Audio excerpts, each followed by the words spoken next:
तो झाला आता बुस्टरचा जो वाद. हो तिथे बघा एका बांधणी करून बघायचा प्रयोग. तर आज आपण आलो मोटोला येथील कास्तकार कृषी केंद्रामध्ये. मित्रांनो, की आपल्याकडे तुम्हाला माहिती आहे की कधी कधी लोडशेडिंगचा, कधी पाण्याची कमतरता, त्याच्यामुळे आपण जे काही धान पिकासाठी किंवा कुठल्याही पिकासाठी जे मेहनत घेतो ती कधी कधी वाया जाते. त्याचं कारण आहे पाण्याच्या अभावी. तर आता घाबरू नका, पाण्यापासून सुद्धा आपलं शेत पीक कायम राहू शकते आणि ते जास्त वेळपर्यंत काम करेल. यासाठी आपल्याकडे या कंपनीनं हायड्रोजन नावाचं एक प्रोडक्ट असं आणलेलं आहे, एक औषधी असे आणले की जे तुम्हाला एकदा शेतीमध्ये वापरल्याने त्याचा रिझल्ट तुम्हाला 3 वर्षापर्यंत अनुभव करता येईल. आता ते कसं काम करतं याचा आपण प्रत्यक्षिक चेतन राऊत सरांकडे बसलो आहोत आपण आणि त्यांच्या समोर करून दाखवत. बघा इथं पाणी आहे, त्यांच्या दुकानातलं पाणी घेतलं आपण आणि याच्यामध्ये थोडंसं हायड्रोजन चिमूटभर आपण इथे टाकत आहोत आणि ते कशा पद्धतीने काम करते हे तुम्ही पाहू शकता. याला थोडंसं ढवळून घेऊ आपण हलकंसं. याच्या तुम्ही डोळ्यासमोर रिझल्ट पाहू शकता आणि तुम्ही स्वतः पण पहिल्यांदा घरी करून पहा आणि केल्यानंतर तुम्हाला वाटलं की खरोखर हा काम करते तर नक्कीच आपल्या शेतामध्ये वापरू शकतो. दाखवा सगळ्यांना कॅमेऱ्याच्या द्वारे. बघा हळूहळू पूर्ण जेलमध्ये कन्वर्ट झालेला आहे तो. तसंच ना.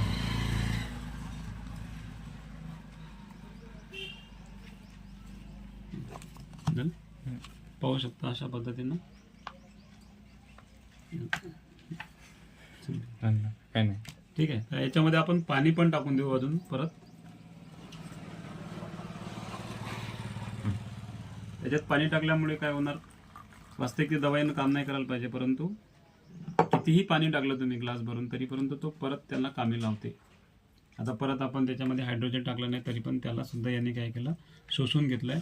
मग हे तुम्ही बुस्टरमध्ये कुठल्याही खतामध्ये सुद्धा टाकलं तर ते काय शोषून घेणार आणि जमिनीच्या अर्धा फूट आतमध्ये जाऊन जेव्हा जेव्हा वनस्पतीला गरज असेल, म्हणजे कुठल्या तुमच्या धानाला गरज असेल, तेव्हा ह्या दाणे अशा पद्धतीने दाणे राहतील. हे दाण्यामध्ये काय असेल, बुस्टर असेल तुम्ही टाकलेला आणि हा जो असेल अजून काही जो तो खत टाकला असेल, हा गरजेनुसार त्याला प्रोव्हाइड करते. त्याच्यामुळे 4 दिवसांना आपण जो पाणी करतो तिथे तुम्हाला 10 दिवसांना पाणी केलं तरी चालेल, परंतु त्या ठिकाणी तुमचा धान पीक वाया जाणार नाही.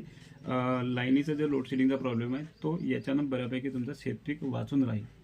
तर ज्या ठिकाणी टेकडी जागा आहे त्या ठिकाणी त्याचा 100% तुम्ही वापर केलाच पाहिजे. पण त्याच्यासोबतही कारली, मका, धानामध्ये सुद्धा तुम्ही जर वापर केला तर कमी पाण्यामध्ये शेती चांगली करता येते आणि हा तुम्ही प्रयोग स्वतः घरी करून पाहू शकता. तर चेतन साहेबांकडे बसलो आपण. साहेब, तुमच्यासमोर आपण बुस्टरचं पण इथे केलेलं आहे. काय सांगा शेतकऱ्यांना?